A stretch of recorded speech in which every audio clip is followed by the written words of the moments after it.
Hello!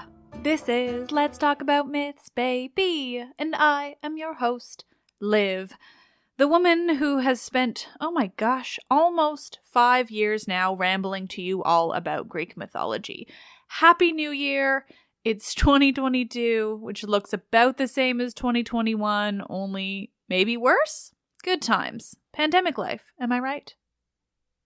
Well, today I am here with a special New Year Q&A. Q&As are really fun for me because, you guys ask me so many incredible questions in DMs and emails that I just can't get to them all. Between my social anxiety and my ADHD and my inability to focus on anything at any given time, I have a lot of trouble keeping up with all the incredible messages and support you guys give me.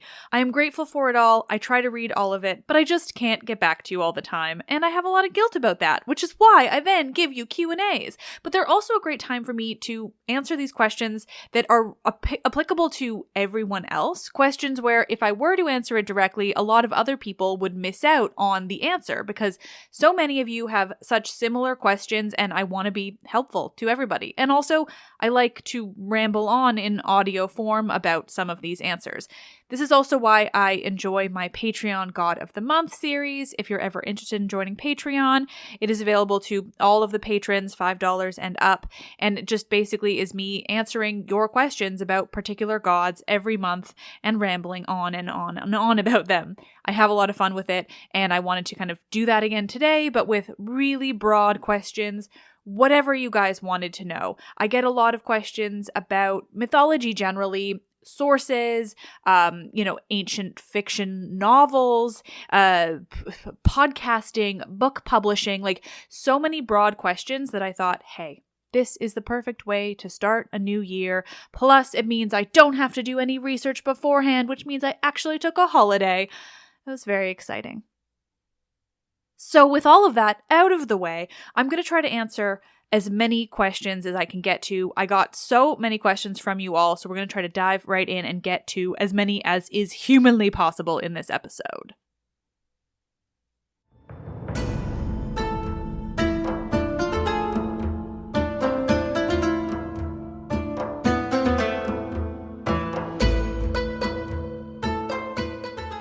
Favorite goddesses, book recommendations, and the wild wonder of ancient Greek sources.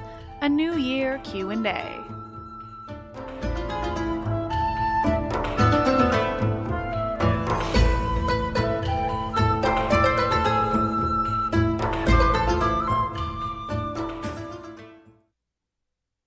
Alright, so all of your questions ended up falling into a few different categories. I'm going to answer them within those categories so that I can refer back at a later time to anyone who wants to find specific questions. How convenient for all of us. We're going to start with the questions devoted to none other than mythology itself. Any questions that you had surrounding characters, their stories, all of that more specifically mythological realm. Starting off with a bang, Pandora asked, what is your favorite myth in Greek mythology? This is a question I get a lot and one that I don't have a great answer to, but I think that's because of what is ultimately a great response, which is just that I love all of them for so many different reasons and in so many different ways. I find I'm not a person who has favorites of many things. I don't know if it's just how my brain works or what, but I don't think in favorites. I just think in what I care about at any given moment, what I find most interesting when it comes to research, who I find most fascinating. So obviously Medusa is up there, but that's mostly because I find her so interesting in the ways in which she transforms over time, but also means so many different things in so many different sources and places and time periods. It just becomes fascinating. So, if gun to my head, I had to pick a favorite. It's going to be Medusa, but at the same time, really, it just depends on what I'm researching, because there's Medea, there's the Odyssey, there's just the ways in which I love shitting on Theseus in his stories. There's too many things to pick a favorite. Amaris asks, who is the goddess / mythological person of Dione? I have seen her in the Iliad as the mother of Aphrodite with Zeus. Is she the goddess of something or a nymph? Okay. So Dione is really fascinating, kind of because of how little there actually is about her, particularly from the Archaic period, which is where like our earliest written sources come from for the mythology. So Dione is a Titan, a very early stage Titan. According to Hesiod, she's the daughter of Oceanus and Tethys, which would make her an Oceanid, but like a first generation Oceanid. So she's definitely one of the older Titan goddesses, and she does appear in Hesiod as well as in Homer. In Hesiod, she's basically just the daughter of Oceanus and Tethys, amongst a whole host of others. If you listened to my reading episodes over December, that was so much fun. The list is endless when it comes to those children. So she's just sort of one of the many in Hesiod, but then in Homer, she is the mother of Aphrodite with Zeus. So that's kind of fascinating in itself. Hesiod has Aphrodite as, she of the castration foam, my beloved, and Dione as just this random Titan daughter of Oceanus and Tethys, whereas Homer has her as the mother of Aphrodite, and it just is a great example of the variations, right? And the way that like different things were believed in different places at different time periods. There really is no way to track anything like right or wrong. We just have these fascinating variations and these sort of broadly different people. She also appears in the Homeric hymns as kind of just one amongst the big Titan goddesses, the important ones. So she's around, but in all of these different ways and different places. It's really quite fascinating. But generally, there's not too much to know about her beyond these sort of just interesting variations. My beloved website, theoi.com, also says that she was a Titan in charge of Zeus's oracle at Dodona, which is Zeus's oracle. I think it's the only one, or certainly the major oracle of the time period that was run by Zeus. And then if Dione was a part of that too, it seems. So just generally a fascinating character, while simultaneously having like very little in terms of actual substantial details to talk about. Annie asks about Cupid and Psyche. They ask, why do you think the Oracle of Delphi told Psyche she would marry a monster? From what I've learned from you, Aphrodite wanted her to fall in love with one, so maybe that's why. It's still weird that she was wrong. Why do I think that is? So that is an interesting question, and I think it all comes down to the fact that Cupid and Psyche, while a story that I have, I think, inflicted upon all of you as this wonderful thing from those early episodes, really is just a brief, maybe not brief, but it's sort of like just an out-of-place anecdote in Apuleius' The Golden Ass. It is a bizarre example of just sort of this one long story amidst this otherwise completely absurd and ridiculous and pretty bad novel from Rome.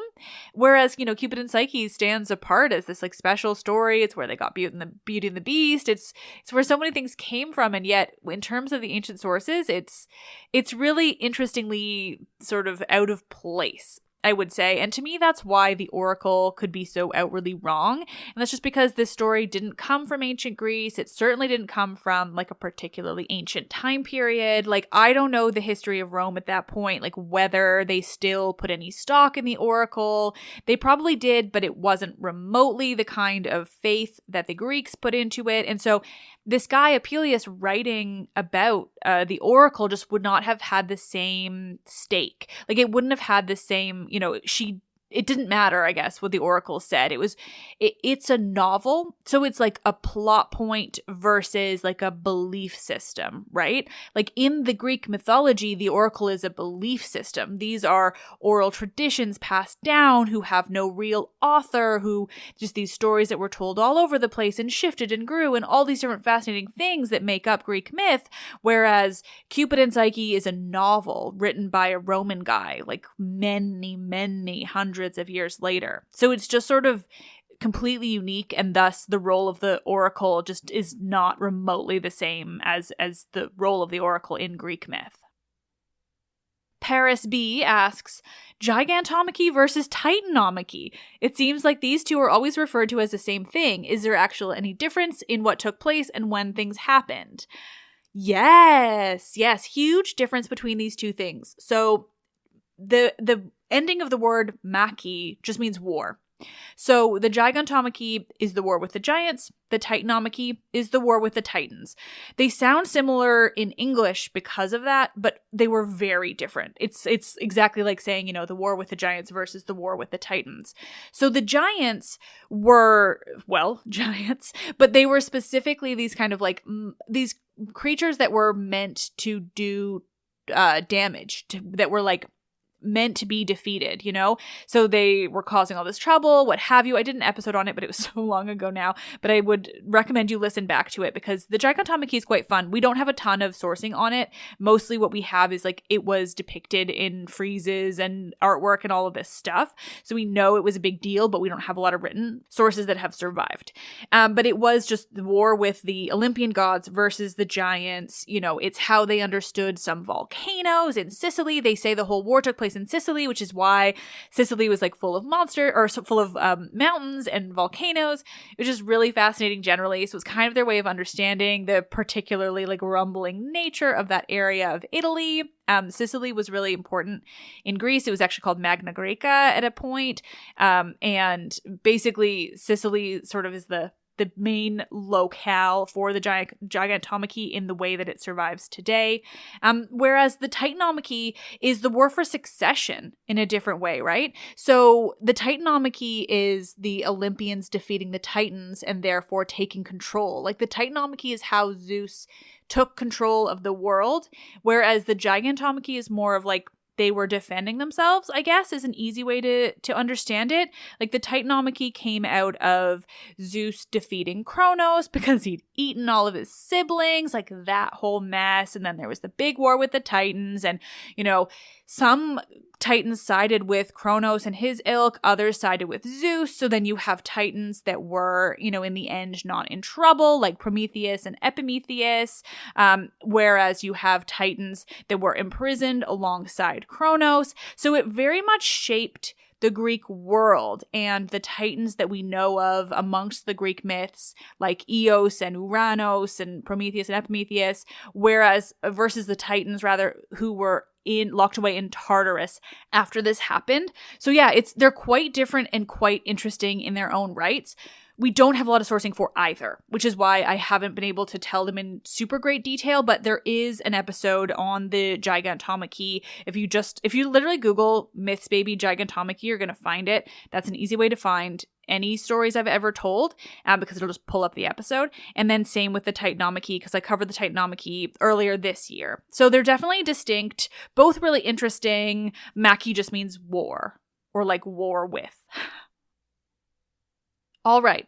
Lily Flowers on Twitter asked, what happened to Medea after she fled from Athens? Also, what is your favorite source that you have read, book, website, etc.?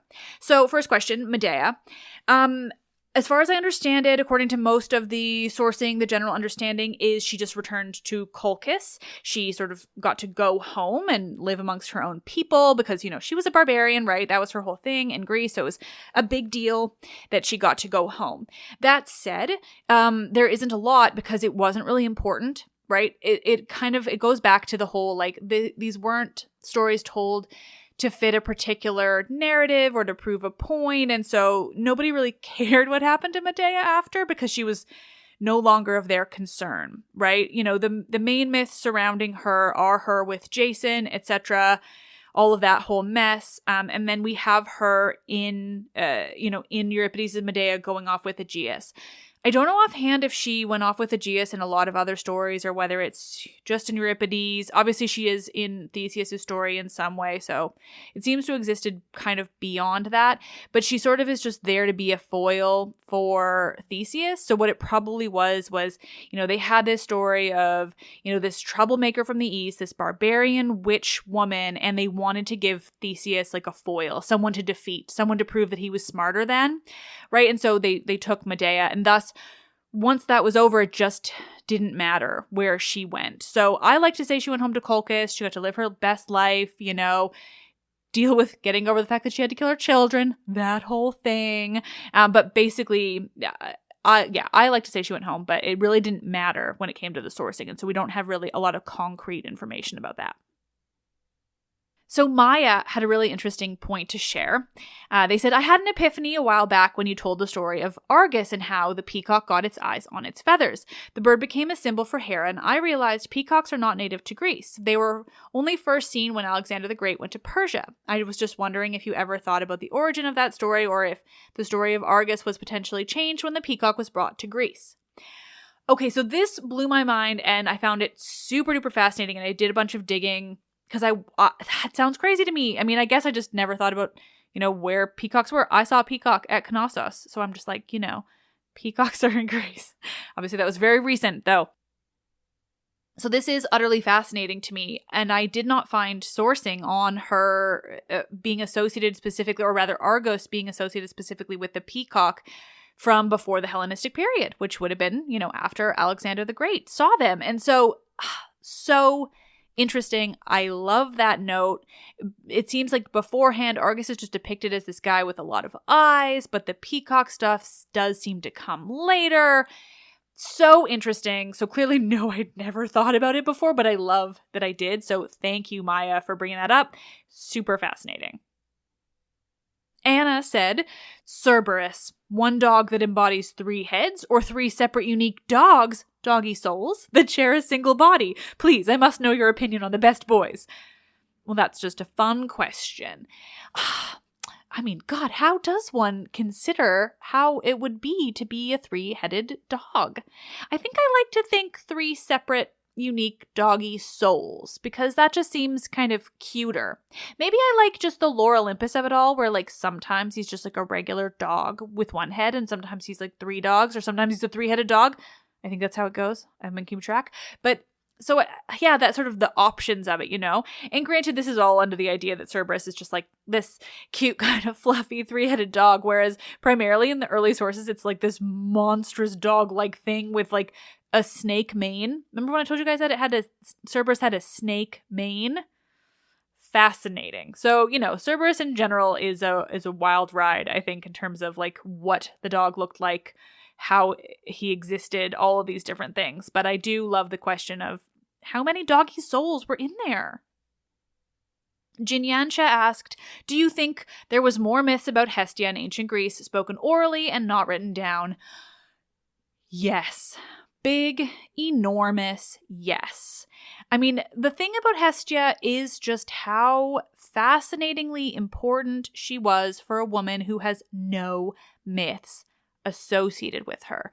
How intriguing is that? There's just nothing to say about her when it comes to storylines or taking part in any myths or really anything. And yet here she was being the most important. And I don't know if that was because she was so important in the home, which would have been sort of the woman's domain. And therefore maybe they had little interest in including her when in the stories that were written down that survived, saying that specifically. But I imagine she had to have been a part of so many stories, but also just daily life things, right? Thank Hestia for this fire that's still burning in my hearth. And it's truly fascinating to think about what we don't have when it comes to somebody like Hestia and lots of others, but she just stands out because truly so important, utterly vital. They would have thanked her with every meal they cooked, with every moment their house was warm, with every moment they had light in their homes. And yet here she is not being a part of any story. It's truly fascinating. So the answer is yes. I'm sure she was a part of so many things that they talked about that we just don't have.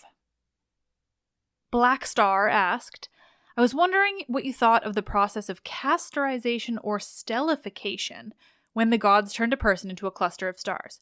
Do you think being turned into a constellation was a punishment or great honor? I see it as a prison, being sent to the Phantom Zone like in the old Superman movies.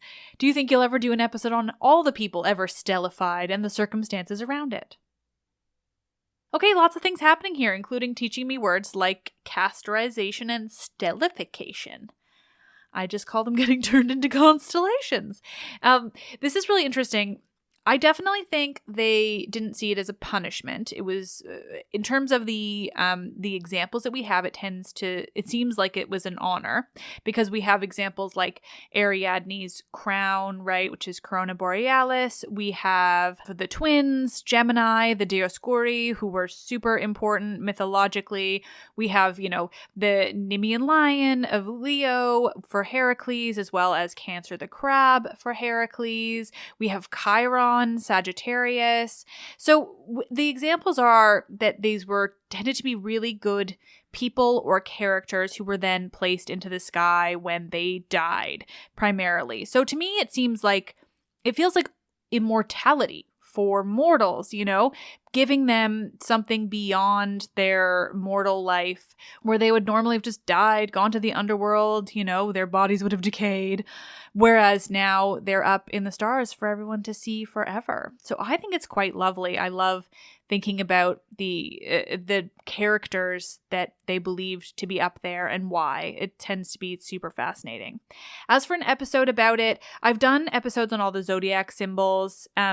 Other ones will come up as they come up, but I probably won't do an episode about all of it, just because those tend to just be like a list of me saying things, because more often than not, there's not a huge story around it. Like my absolute favorite is like, I'm a Cancer. That's about all I know about astrology, to be clear. But I'm a Cancer, and Cancer the crab was literally like this crab that Hera sent to distract Heracles so the Hydra could kill him, and then Heracles stepped on him, and that's the whole thing. And then Hera put the crab in the sky. Like, it's so silly. It doesn't have much of a story other than, the whole Hydra, but the crab itself is barely in it. He's just so silly and sad. So it tends to be it would just be kind of a list, and those don't make for great episodes, unfortunately. But as these stories come up and somebody was placed in the sky, I will absolutely be sharing that. Tom asks, how do you think the myths got to be so wacky and convoluted? Petty jealousies among the gods, people eating their children, Zeus disguising himself as a swan or a golden shower. For example, the Norse myths seem less out there, in spite of their oh-so-human gods, cross-dressing, and pranks. So I wish I had a better comparison for other mythologies, because I don't really. My knowledge is really, truly, all based in Greek. But to me, the obvious answer would be that they were connecting them with humanity. But like you're saying, the Norse had very human gods without maybe necessarily having so many animal transformations in order to sleep with women, which is definitely, I would say, both a flaw and a fascinating and entertaining perk of Greek myth for all of the problematic nature of it all. It's still funny because thank the gods it wasn't real. But to me, I don't know, maybe it's just the way the Greeks saw the world around them. Maybe it's something particular to their location and things they were trying to understand. Maybe they just saw humanity in a darker way than other mythologies, or specifically Norse as the example. There really was, the stories are just so broad and interesting and weird, and gods, I wish I could understand why, but I love it. It's hilarious. And, for all the awfulness of Zeus, at least when we're talking about all of his varied assaults, we get to have good stories like showers of gold and swans and women having to lay eggs and things like that. Because if it was all, just straight assault, like say Poseidon, it would end up depressing, which is why I rarely talk about the Poseidon ones, even though he is, I would argue, considerably worse, because his were just shitty and violent and awful, whereas Zeus's at least had a bit of pizzazz to them. It seems to me that Zeus at least felt like he was in the right. It's gross. Anyway, it's all weird, but I just find it fascinating, and I wish I had a better answer than, it's just so silly. The Greeks were so silly. I love them. Not a great answer. And the final mythology question for today is from Sam. What happened to Hecuba after the Trojan War? She was awarded to Odysseus, but never features in the Odyssey. Something must have happened in between. So, the reason I wanted to end on this question is that herein lies what I love so much about studying Greek myth, about learning Greek myth, and particularly Greek epic. So basically the answer here is just a matter of sourcing and time periods. Because if you recall, the Iliad itself, right, the Iliad does not end with the end of the Trojan War. It just ends with Hector's body being returned, the funeral games for Patroclus, the sad, sad bit with Priam. And so from there, the Trojan War is not over, but the Iliad is over, and the Iliad and the Odyssey are the only two surviving epics that we know of, or that we are sure of, rather, from that time period. There is the epic cycle, yes. The epic cycle was certainly, there were a number of other epics associated with the Trojan War. But as far as I understand it, we don't necessarily have proof that they all existed at the same time period. So what it might have been is that, we have the Iliad and the Odyssey. We know these are archaic stories, if not necessarily archaic texts, but the stories themselves were told throughout the archaic period and earlier. We know that, but we don't know that any of the other stories about the Trojan War were necessarily that old. It might have been that the rest of these stories that told the end of the war, the aftermath, the in-between, all of those could have come later. And so then we have the same answer of, there is no one true story, one true source. There is no right and wrong. There is no chronology that you can really try to figure out. So that is all to say that we don't necessarily know what happened to Hecuba when it comes to, the stories from that time period, the quote-unquote Homer, whoever that may be, time period. So it might have been that Hecuba did not necessarily have a story after the Iliad, or she had a different one that we don't know of. Maybe certain bards would tell of one thing happening to Hecuba and others would tell of something else. We know that she went with Odysseus, but we don't know that when it comes to the Iliad and the Odyssey. We know that according to later sources.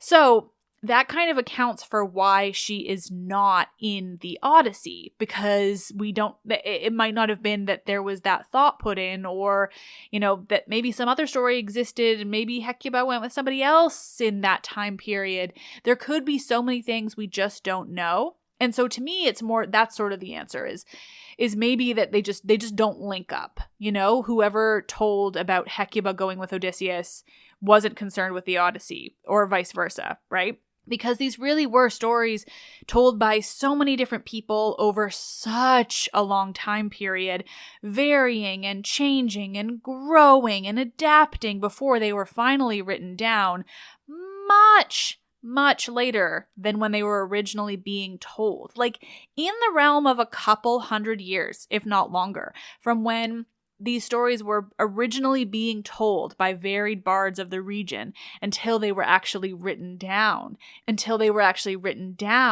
into what we have today. I just find that all of that is the most exciting and interesting and confusing and like mind-bending thing for me when it comes to mythology. I fucking love it. I love thinking about why these things were different, why we have what we have and don't have what we don't have, why there were so many variations, or why there's completely contradictory details depending on the source and time period. Because truly, like, all of these stories, if we're going from the, Homeric epics all the way up until the Greek plays, and afterwards somebody like Apollodorus, if we're talking about that time period, we're talking like 700 to 800 years. If you count Ovid, like that's generally the time period, maybe even longer. So imagine how much changes in that many hundreds of years, right? I mean, I talked about Superman earlier, or in a question. Think about how many different variations on Superman we've had. And all of that has been in less than 100 years. And yet we have all these, like, comic books, I think, are a great example now that I'm on this train of thought. Because comic books have spanned, certain characters have spanned decades and decades and decades. And so we have all these different variations on them. We have, Christopher Nolan's Batman versus the new Batman, or versus the Ben Affleck Batman, right? Let alone the older ones. God, think of the more campy ones from the 80s and 90s. All of those are Batman. But gods, they're all so completely different. And that we're talking about, depending on how many Batmans you want to talk about, it's still only like max, 50 or 60 years since the really old one. I could have a completely wrong time frame, but I know the Bam Boom Pow one is pretty damn old. So it's such a, there's just so much to say. There's so many things that we don't know or that we'll never know or... That is my way of answering questions, in that it's just, oh my god, it's so interesting and baffling and weird, and Hecuba's cool is what matters.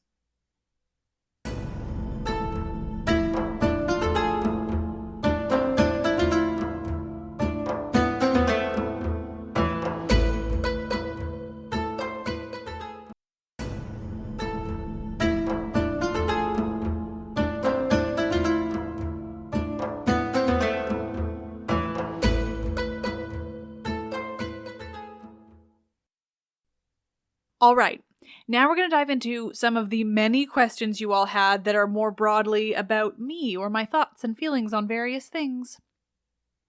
First off, Emily, who says, I have a couple of questions. Who is your favorite character on Lore Olympus? Did you love playing through Odysseus' palace on AC Odyssey?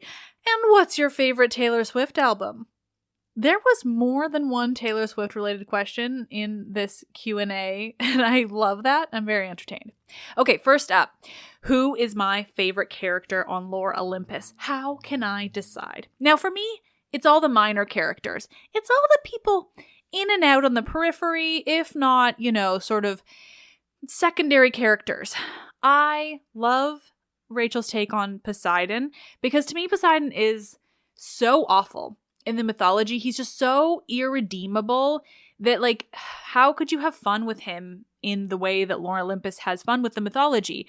And it is turn him into whatever he is in Lore Olympus. I was just catching up last night, and at one point, he's just sitting there and he's like, I hope Hades likes my blowout. And I'm like, I don't know who this Poseidon is, but I love him. So I absolutely love Poseidon. I really like Eros. I've always really loved Eros. Without any spoilers, the most recent episode as of this recording that is free, not Fast Pass, she's just finally introduced one of my all-time favorite characters. Right at the end there, bam. Some of you might not know who it is, so I'm not even going to say, but oh, did I know from the split second I saw a little flash on my iPad. Really exciting. So there's just so many minor characters.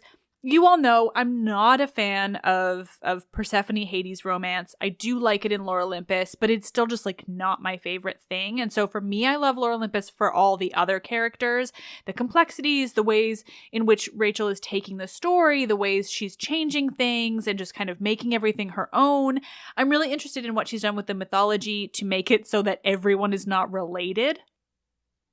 Like very explicitly, the three major goddesses, Hera, Demeter, Hestia, are not siblings of Hades, Poseidon, and Zeus. And thank the gods for that, right? She's not trying to explain how Persephone is Hades' niece on both sides, because that's Greek mythology, but it does not work in our modern world. So I'm really interested in the ways Rachel has changed things in order to make it her own and in order to sort of adjust these things and unproblematize other things. And I just find it generally very enjoyable and fascinating. So that is my roundabout answer of most of the minor characters are my favorite in some way or another. Did I love playing through Odysseus' palace on AC Odyssey? If you think I didn't lose my fucking mind when that comes up so early in the game, they're like, go get Penelope's shroud from Odysseus' palace. And I screeched. I mean, again, this was the first time I've ever really played a video game that was not Nintendo 64. So it's the first time I've ever played anything intricate or in depth or worlds spanning. Oh my god. So as it was already fully blowing my whole mind, this game. And then to go over and find this first Bronze Age ruin that they're presenting, right? And the way that they've done the Bronze Age archaeology, obviously it's really regional. They really pick what little we have of the Bronze Age and put it all in sort of the whole of Greece. And you have to mess around with that in order to make a competent and fun game. But that I could see the Mycenaean art, or rather it was probably a bit more Minoan because that's where we have the Minoan art that they've put, because that's what we have from the Bronze Age, the way that it's ruins, all of these things, the way that Ithaca is just this tiny little rock off the coast of Kefalonia. Like, it doesn't even get its own like label on the map. And that's so what Ithaca was. Like, it was nothing, you know, and that's what's so interesting. And they really take what we know of from that region, which is that, or the time period rather, sort of, which is that the Iliad kind of, you know, it took these characters from really minor locations like Ithaca, Iliad and the Odyssey, I should say, these minor locations like Ithaca and Phthia for Achilles, you know, and made them these incredible people when their regions were minor, not that important, really sort of blips on the greater world of ancient Greece. And it's sort of like, you know, it gives you a way to world build without, you know, messing with existing realities, I guess, if that makes sense. It's generally fascinating the way that the Iliad and the Odyssey do it. And then, you know, Assassin's Creed Odyssey really plays on that. Like, they give us details about Achilles, right? I think it's on that little island where you have to do the quest in relation to Evia. And it's like, oh yeah, this like kind of blip of Achilles, because he really was not from a place that was any kind of major anything in the world of ancient Greece, but his story, you know, spanned the whole of it, because it was easier to take characters from these lesser known places and you could make them more universal than taking it from a character from like a pre-existing really important place. Like, there's not very many characters that are from Crete. There are some, but they're not huge, you know, or it's generally fascinating. I'm just rambling at this point, but I really love that game, and I really love the Iliad and the Odyssey. And so then, to full left turn, what's my favorite Taylor Swift album? I don't necessarily have a favorite. I listen to a lot of it all the time. It's kind of the answer. I listen to folklore mostly when I'm writing, because it's just really chill and becomes kind of background music. So if I'm writing the podcast, usually folklore is on. But otherwise, I really love all of them for lots of different varied reasons. I'm not a person who has becomes a huge fan of things anymore. I think I like I got that out of my system in a really wild way when I was younger, with like deep and wild obsessions. So beyond Greek mythology, you know, generally, I'm not that person, but I listen to a lot of Taylor Swift is the long and short of it. Next, from Sadie, who asks a question I've been asked so many times and I still don't have a good answer to. Have I listened to Hades Town yet? Continuing on. If so, what did you think? If not, are you willing to? It's so good. Like, seriously, I never even particularly cared about Orpheus and Eurydice, but oh man, it's beautiful. I trust all of you, and I think the answer is just that I don't have the attention span to listen to a musical and follow along. Like, I think it's my ADHD comes through, because I have to pay attention and like, but it's singing and I have to pay attention and it's a story and I can't watch it. So it's just like, I just don't. I'm sure it's great. I'm sure it's wonderful, but no, I don't listen to it, and I haven't fully tried, and I don't know that I can or will. I'm sorry. McCoy asks, are there any myths you like and or agree with Athena? Because from the episodes I've listened to, you're very critical of her character, and she's my favorite Greek deity, so I'm interested to know. That's a great question. Athena, I've given her a hard time, but not because of her as like a character or a person or a goddess. The issues with her span the ways in which the myths have been written down and then interpreted, right? It's a product of the patriarchy in which she was developed and written down, not necessarily how she actually, you know, existed in that ancient world. Like, I'm sure women had all these other stories, or I'm sure men did as well, like all these different stories of Athena that we don't necessarily know, whereas the ones that have survived today are like her helping men and punishing women, and she's just so blah in the stories we have today, but I know she must have been so incredible and important, and she was just so vital and inspirational. She's wise, she's strong, she knows her shit, she needs no man.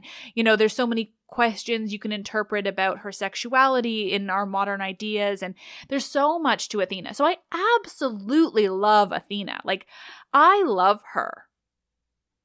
I have her owl tattooed on me. I wear a bracelet that matches it right over my owl. Like, I'm such a huge dork for Athena, just not necessarily the stories we have, more the concept of her, thinking about her in terms of what she could have been back then, what she might have been that we don't know. So I absolutely love Athena. I don't have anything against Athena. I have things against the patriarchy in which her stories were written down so that they survive to us today. All right. Pixie asks, question for you personally because I'm wondering all the time. Have you learned Latin and or ancient Greek and therefore are able to read the originals? Tragically, no. So, no, I took first year Latin in university, but generally for my degree, languages weren't required. I found out later that basically in order to get a master's or go on past a BA in classics generally, you have to learn those languages. They did not tell us. So I had no idea that I should, other than just generally reading them. But I went to school in Quebec, and because of that, they taught Latin as if everybody had a really good grounding in Romance languages generally, like French, if not French, and Italian, because there's a huge Italian population in Montreal.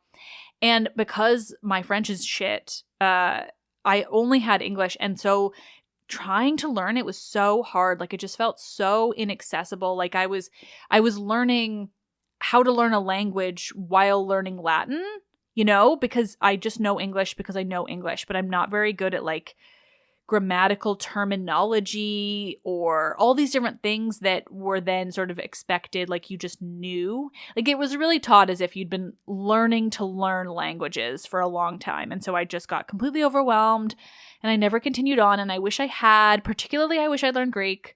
Really do. Now I am trying to learn modern Greek, which is another question down the line, so I'll answer it now. I am learning modern Greek on Duolingo, and I love it so much, and I feel like I'm good at it in this wild way, and I'm just kind of obsessed with modern Greek. And one day I would love to learn ancient Greek as well, but it just feels so much more daunting, and I'm going to have to, take a whole class and do a whole thing, and I just don't have the time. But thankfully I have modern Greek on Duolingo, because that feeds my soul. When it comes to the translations, though, that is really important. I can't read the original. So what I do is I read a lot of translations. So, I read certain things aloud to you guys because I can in the public domain. So I'm always reading public domain translations aloud. But I am always, if I am telling the stories or researching, I am always looking at multiple translations, as recent translations as I can find, translations by women. I'm looking for everything so that I can piece together, a kind of quote unquote true, whatever that means, translation. And so, I have 3 or 4 translations of the Homeric hymns that I look at. If I'm looking at a play, I have somebody who helps me research, as I've said, Ash, who's wonderful, and they read certain translations, and then I read other translations in order to put together an episode on the play. On my shelf, I have 5 or 6 translations of the Odyssey. I have 3 of the Iliad. I really do my best to make sure that while I am reading in translation, I am reading so many different translations that I can refer back. And then at the same time, too, I have enough of a grasp on ancient Greek that I can look it up in Perseus and understand a word if I'm looking to learn more nuance about a particular word. I've done that in the past as well.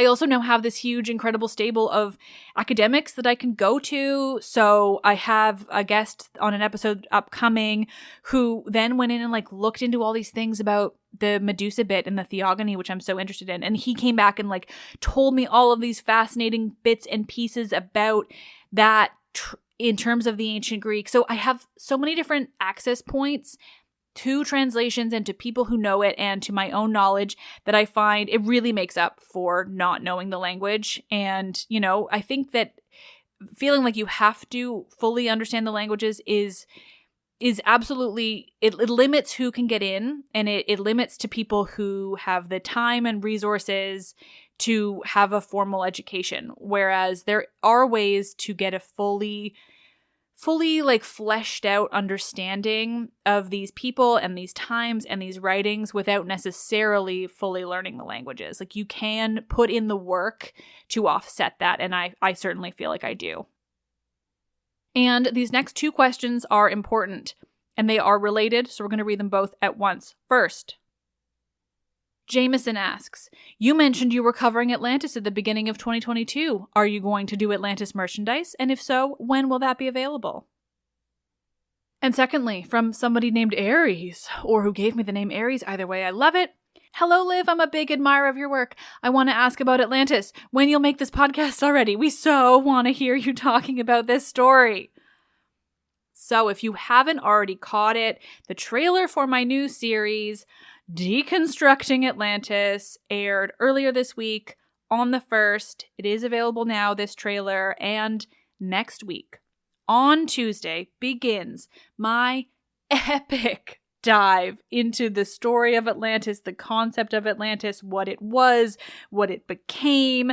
I have talked to 3 different archaeologists all about this. They all have such fascinating takes on different bits and pieces of what Atlantis is, was, became, why it's important, so many things.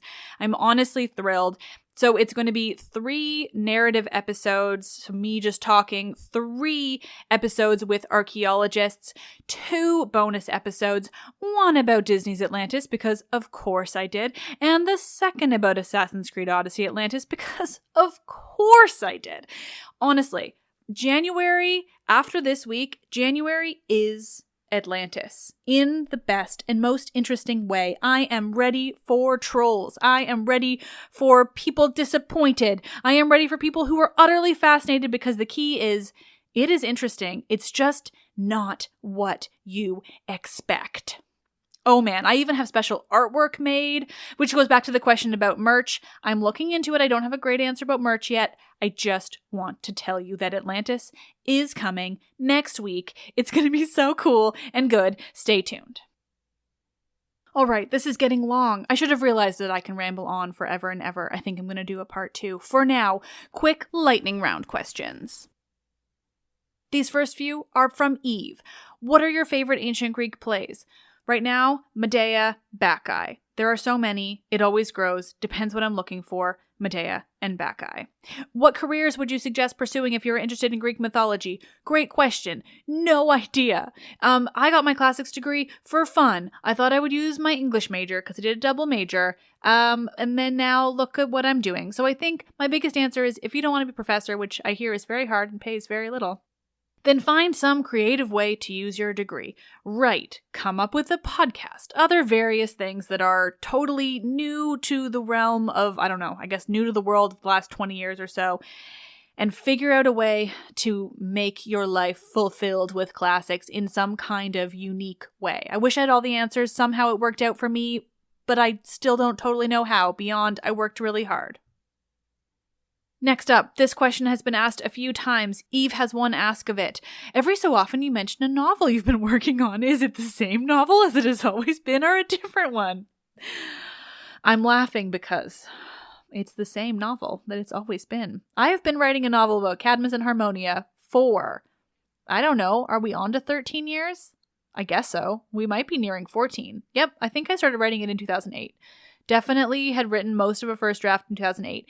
That version is like a completely different novel because it is not very good. And then basically I started writing this novel about Cadmus and Harmonia. I started researching Greek mythology obsessively, ridiculously, all over the place, learning all of this stuff, becoming completely in love with this ancient world of Greece.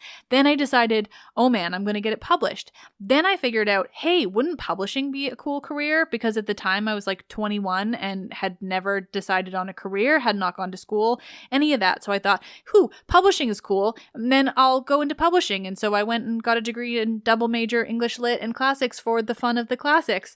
Went and worked in publishing, realized that sucked, then had a quarter life crisis, then kept working on this novel, then started the podcast, then kept working on this novel. The novel changed, the novel evolved, the novel grew. It is still about Cadmus and Harmonia. It is a completely different novel. I have like 8 different complete separate rewrites of this novel all about fucking Cadmus and Harmonia. I don't know how to finish it. I had a draft. It's not very good. I just need to be better at writing fiction. I think nonfiction is my thing. Now I'm rambling and basically having a therapy session in this question. It is the same novel, kind of. Also not the same novel. It is all around Cadmus and Harmonia. One day, hopefully maybe, I will finish it, a version that is, good and decent, and I'm trying so hard, but I never have the time, but I love it so much. Okay, couple other lightning round. What is my favorite myth to talk about? This person didn't put their name. Gods, I don't know. There's just so many. Medea maybe, or Theseus, or Medusa. Just love them all. I love them all. What causes me to be such a misandrist? I mean, I can't tell if this was asked in good faith or not. I'm not a misandrist. I'm not. I don't hate men. I hate men who rape women, and it tends to be in stories of Greek mythology, the men rape the women. I don't think that it is misandry. I don't even know if I'm pronouncing that right. I don't think that it's misandry if you hate men who assault women. That seems unreasonable. There are good men out there. They just don't tend to feature largely into Greek mythology. But even still, there are decent men. None are coming to mind. Anyway, I don't hate men. And I hate that question because it's obvious I don't. It's just that a lot of people are mad that I point out assault being bad. Anyway, I'm just a feminist. I'm a straight woman who likes men. I'm attracted to men. I can't hate them that much. Anyway. Amelie asks, if you could be part of one Greek myth, which would it be and what kind of part would you want to play? Oof, I don't know. Maybe I just want to watch something happen. Maybe I just want to watch the Odyssey from above, as a god watching down, kind of laughing as Odysseus fucks everything up over and over and over again. Or I'd like to watch Medea stand up to Jason, or gods, I don't know, Penelope be cool. There's just so much. Cadmus and Harmonia, clearly. I would like to talk about them forever. So I would maybe just like to be a fly on the wall, and then maybe I could finish that novel.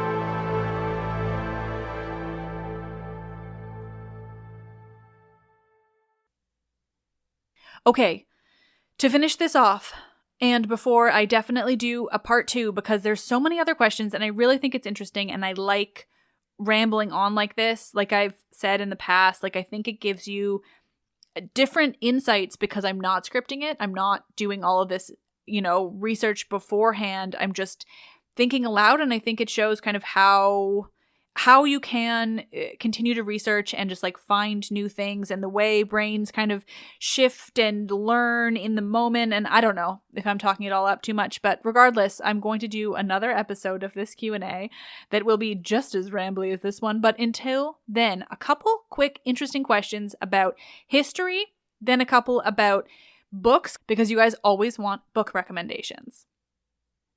All right. Ryan asks, what sort of stuff did cults to the gods typically do, and was their activity well known to the average Greek, or were they secret?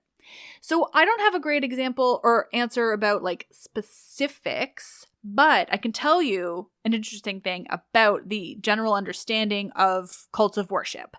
So there are two kind of very broad distinctions between types of cults of worship, which is just general cults of worship of the gods and mystery cults. Obviously, one word gives that away. So one type of cult, the mystery cults, were secret. Their whole thing was secret. There was the Mysteries of Eleusis, where much of that was secret. Obviously, we have some information, but it's pretty minimal because they just didn't write things down. It was all secret initiation stuff, and you learn when you learned. Then there's the mystery cult of Samothrace, which I'm currently obsessed with due to the novel that I've aforementioned and rambled about. That one is even more mysterious. It was the second biggest mystery cult in the ancient Greek world, and yeah, even more mysterious about what they did and what was involved. That said, all of the gods, or all of the major gods rather, had cults of worship. So there was just ways of worshiping them that were specific to certain regions, certain types of worship, sacrifice, various things like that. I'd love to do more of a deep dive into that sometime. But I haven't been able to for this. But basically, it was just, a cult is just sort of, you worshipped this god. Either because you were kind of devoted yourself to them specifically above any other god, or because what you needed at a given time was going to be, you could get it from that god. So cults of worship is just a very broad way of understanding how these gods were worshipped. They tended to vary based on region, because something that never comes up enough to fully understand it is just how disparate the whole of the Greek world was, right? There was no unified Greece. They were unified by broadly their language, but even still, there's huge differences in the language depending on where you were as well, right? Most of what we have comes from Athens because that's where things were mostly written down and then preserved. But everything varied so much depending on where you were. If you're up in the north of Greece, things are going to be very different from far south on the Peloponnese. And so you have that kind of, it was just so broadly different. So the way we tend to understand the cults is regional and then based on the gods. If you're interested in this, I will direct you once more to my favorite website in this world, theoi.com, who have a lot of information from the ancient sources about cults of worship based on each god and in each different region. So one day I'm going to refer to all of that and put something together for you guys.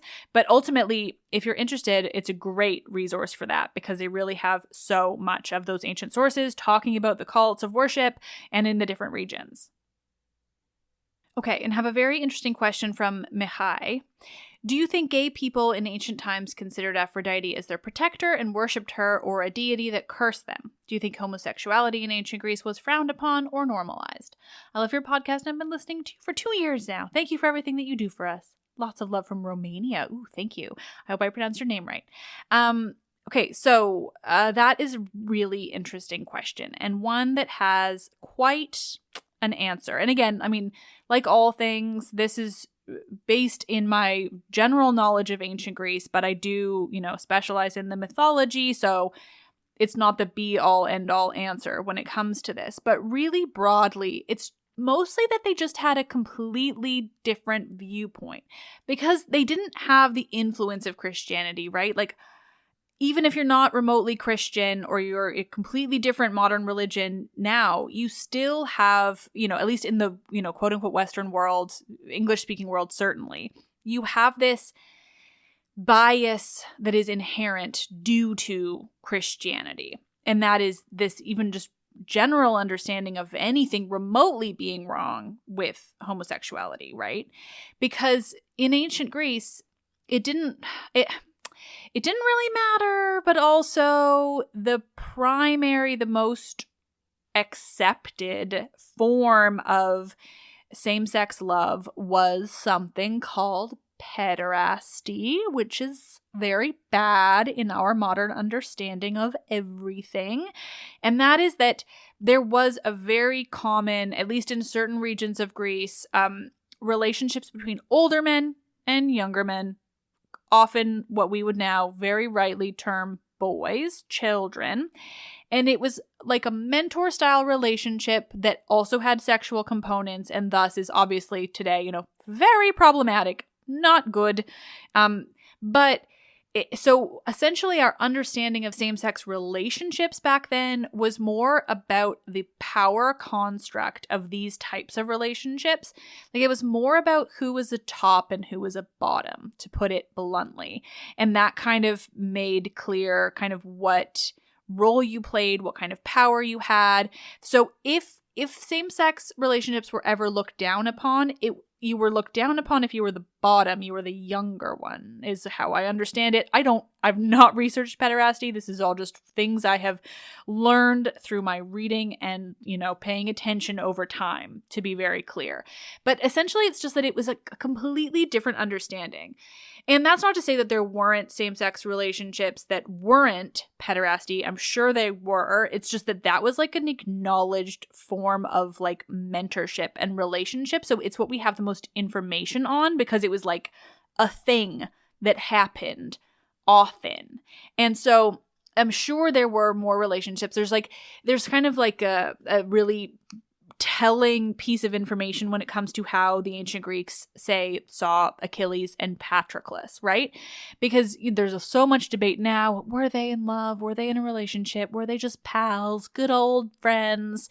And back in ancient Greece, they were debating things about Achilles and Patroclus, but they were debating who was the top and who was the bottom. That was the concern. The concern was not that two men had some kind of relationship. It was who held the power, what was the power dynamic. It was all about power. And I think that that relates in the same way to hetero relationships, right? Like, who had the power? It was all about the women were owned and controlled by the men, at least in Athens, where we get most of this information. And so it's the same kind of dynamic. It didn't really matter necessarily whether you were a man or a woman. The only difference was that, like, you couldn't own another man in the same way that you could own your wife, that you could control her. And so it was more about the power dynamic inherent in the sex, because of course it's still the same thing, right? They saw the bottom as the woman's role because it was, anyway, I'm not going to go too deep into sex on this episode, but basically it's the same kind of idea, right? And so it was really not about two men. It was just who held the power, who was the top, to the man playing sort of the more woman's role, for just to put it in very simple terms that are, again, we can't really connect it to our current understanding of relationships or sex or power dynamics, really, because everything was just so completely different. So it's just an interesting thing to look at. But that is all a really roundabout way of saying that, like, no, inherently, same-sex relationships were not bad. They weren't seen remotely in the same way that they are now because of the Christianization of like the world. Again, even if you're not a Christian, like, I'm not remotely Christian, but I understand this dynamic, right? Having lived in North America. And obviously we know that there is nothing wrong with same-sex relationships, but because of this past, this influence, you still know, that some people are going to say that those people are shitty and they're wrong, but some people are going to say that, right? That they're going to see these relationships as wrong. Anyway, I hope this made any kind of sense, but the real point is that you just can't see it in the same way, which connects right to a question from Alex, who said, I saw on TikTok the other day about an ancient Greek army formed entirely by gay men, the Sacred Band of Thebes. I guess this is more of a suggestion than a question, but I would really like to have more information about it just because, well, an ancient Greek army of 300 gay men. Yes, the Sacred Band of Thebes. So I recently bought a book on this, which I think is just called The Sacred Band of Thebes by James Rom. And I want to do something on it. I hope to have somebody on to talk about it. I definitely want to dive more into this. Because it's history, I just don't know enough now. But that was definitely a thing. Like, they found this grave of 300 Theban men in the army, and they were like, each in couples, basically, as far as I understand it. And, there, again, just like with Achilles and Patroclus, like, there are people who are going to be here to tell you that, like, no, they were just good pals. That's why they were buried together in a couple.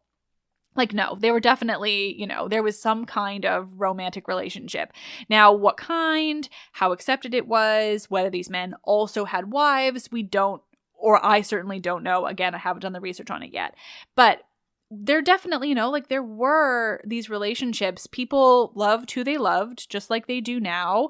It was not seen in the same way. It was not necessarily accepted either. You couldn't, like, marry in the same way between men, as far as I understand it. But it definitely, it wasn't the same, and in some ways it was. But it certainly is just a very different world, right? Just a completely different way of understanding, because so much of what we know today has been influenced on the religions of the last 2,000 years. And so if you just take those out because they simply hadn't happened yet, it's really hard to fully wrap your head around how they would have understood relationships, sex, gender, all of it, because everything in our world now has been influenced by these religions and these societal norms, depending on where you are.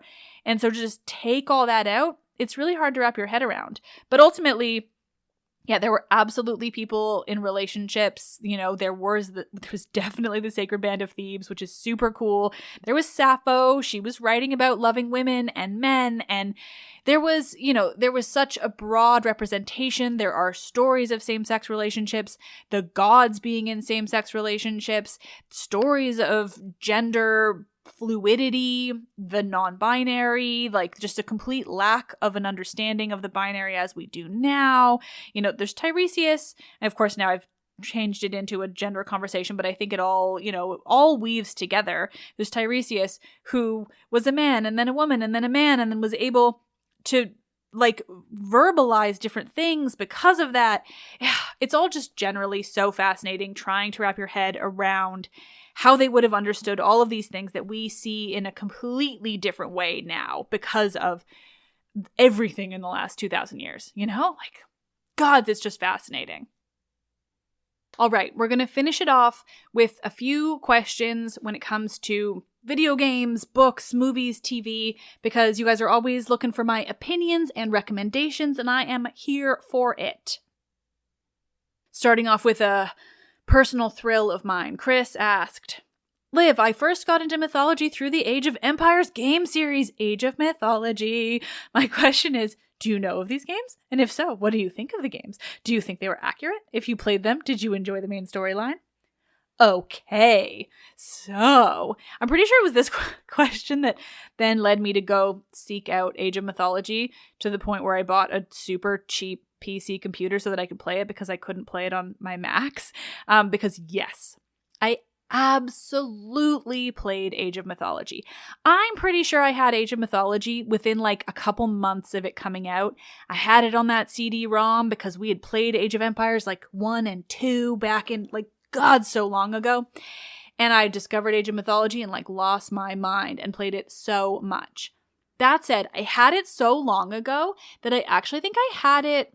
I don't know if I just didn't play the main storyline at all or if I had it before it had that. I don't know. All I remember is that I would just always play the like just the maps. So you just, you know, you make your whole civilization and then you defend it or attack the other one. And so that is always how I played it. So I'm not really familiar with the main storyline. I'm getting back into it now that I have it, but I've only had it for like a couple weeks. And the main storyline, though, follows Atlantis. So the short of it is, no, it's not accurate. Simply because it has Atlantis. And you'll find out more next week, but Atlantis was not a Greek myth. But other than that, I absolutely love it. I find it so fascinating. I've been playing just like the maps again, and they're super duper fun. And I'm with you. That is definitely, it formed a huge part of my love of mythology back in like, I don't know, 2000. Because I was definitely like in elementary school or middle school or something playing these games. All right, on to much more modern games. Veersight asks, what were some of your favorite moments / details that were in Assassin's Creed Odyssey? So what I love about Odyssey kind of all revolves around the lack of existence of the Atlantis DLC. And that's just because what I like is that before that or without that, it was much more based in reality. Like, you had these sort of mythological ideas, you know, like the Daughters of Artemis, where you have to defeat all of those like quote unquote mythological animals, but they're still real. Like they're based in reality. Like the Nemean lion is just a fancy lion, you know, you don't have to wrestle it. Or, you know, like Callisto the bear, we are at least to assume is just a bear and not a woman trapped inside. The Cretan bull is just a bull, all of these things. And so I found that really interesting because it to me, it connected more with how these myths were developed back then, you know, less about these sort of mystical, mythological creatures and more so about understanding the reality around them. So I just love it. I mean, the history is wild. It's so beautiful. So much of it is like deeply accurate, at least in terms of like how possible it is for a video game to be that broad and widespread and still accurate. But it is just so beautiful and interesting. There's so many different little like bits and pieces. I'm currently playing it all the way through for like the 5th time or something utterly ridiculous. I really love it and could probably talk about it forever. One day I will figure out how to stream, but I don't know when that day will be.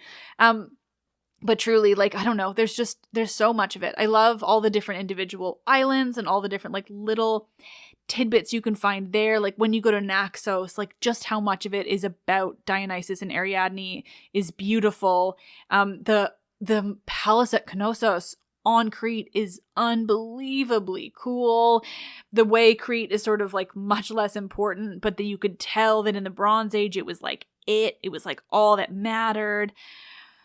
It's all just, it's so beautiful and wonderful and cool, and now I want to go play it, even though as of recording this, I spent all of yesterday playing it. The whole day, to the point where I was like, what are you doing? How are you still playing this game? You've played it so many times now. How is it still entertaining? And yet, it is. Shifting on to books, because many of you asked questions about books. I will answer more of these questions in the next Q&A episode, I promise. But a couple interesting questions here. Nora asked, what characters from mythology would you like to have novels centered around that would be like the Song of Achilles or Ariadne?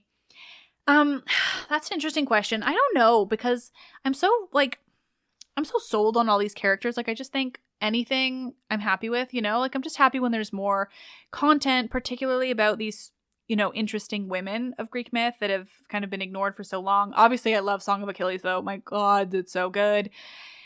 It's just, I kind of just like watching what other people are doing. Like, I have my own characters, and, thankfully, I've found these characters that nobody else seems to really care about except for me. But otherwise, I'm just so into hearing about everyone that comes up, Like, I'd love to hear more about Atalanta. There are so many novels about Medusa these days I haven't had a chance to read. There's so much.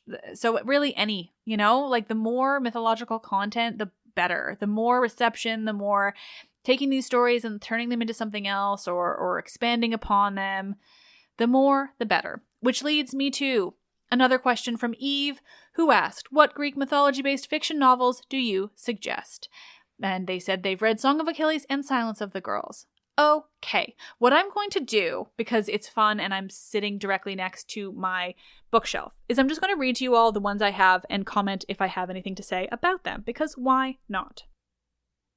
Margaret Atwood's The Penelopeid. This is a really interesting one. It has been a really long time since I've read it. I don't think I've read it even since before university.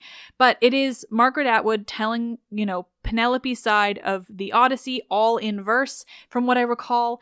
It was very beautiful. It was part of a series of mythological retellings in this kind of way that was done way back in the day. And I think I only have one other of them, which is called The Weight by Jeanette Winterson. I haven't read it, but I'm pretty sure it's like about Atlas, like the weight of the heavens on his shoulders. So that's another one on my list. Then we have The Silence of the Girls, which has already been mentioned. That's recommended. It is about the women involved on the Greek side of the Trojan War, Briseis, Chryseis, that whole horror show of a mess. And then there's Pat Barker's other book, The Women of Troy, which came out more recently and is about the women on the other side of the war. I haven't read that one. Then there is Emily Hauser's books, which were recommended to me, but I haven't had a chance to read them yet. Oh my God, where is the time? But I have her books For the Immortal, For the Winner, and then there's another one that I wasn't able to find, which I think is the one I really wanted to read, and now I've forgotten what it was. Natalie Haynes' 1,000 Ships is one of my all-time favorites. That is the women of the Iliad and the Odyssey, and it is beautiful and wonderful and perfect. Nikita Gill's Great Goddesses poetry series, highly recommend. Hear the World Entire, which is a beautiful novella written by a friend of the podcast, Anwen Kaya Hayward. Recommend that one. It's beautiful, quick read. It's a cheap buy. It would support Anwen, so highly recommend. It is about Medusa, if I didn't already say that. The Wolf Den by Elodie Harper. She's been on the show. It's not mythological, but oh, is it good, about ancient Rome, or rather Pompeii. And then we have, of course, C.S. Lewis's Till We Have Faces, which is a very interesting and weird and old adaptation of Cupid and Psyche. This is going beyond mythology now and into just generally books about the ancient Greek and Roman world.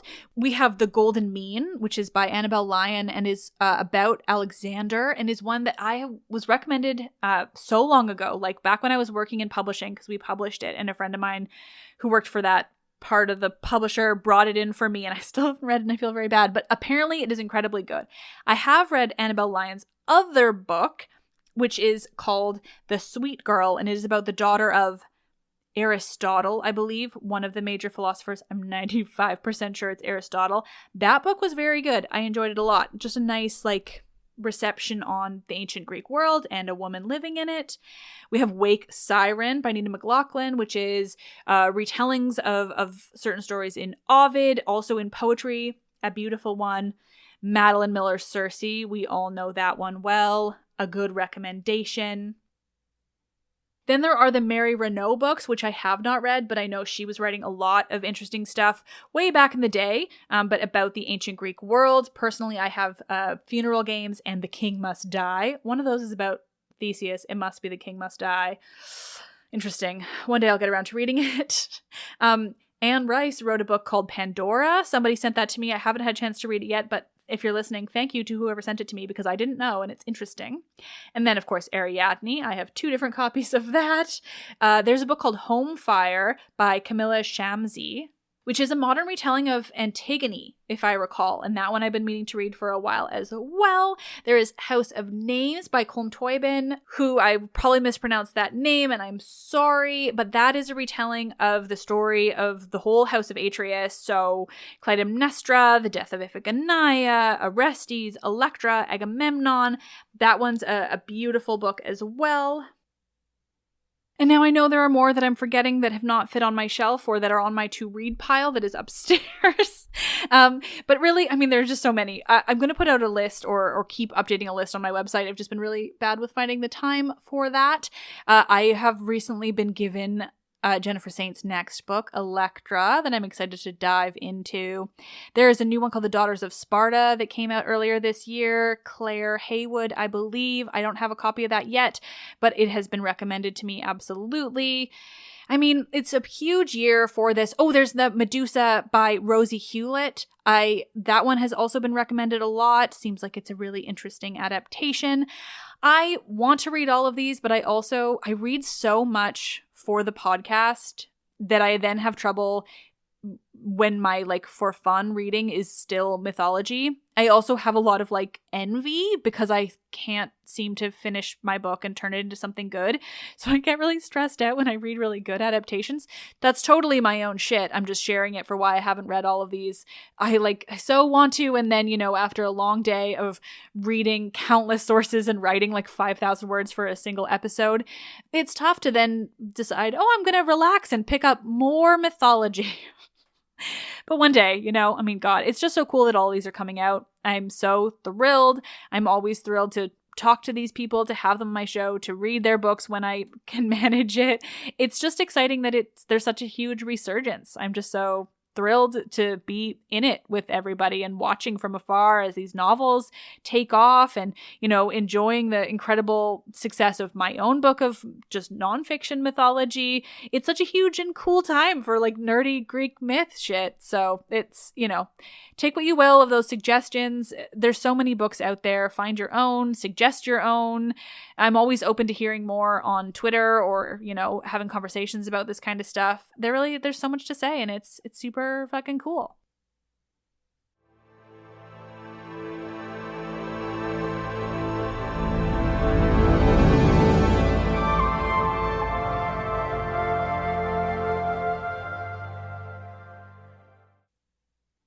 Well, I can't believe how long I've been able to ramble about this and still not even get too deep into these questions. Oh my God, you guys had so many interesting questions that spawned so many fascinating thoughts and facts and musings.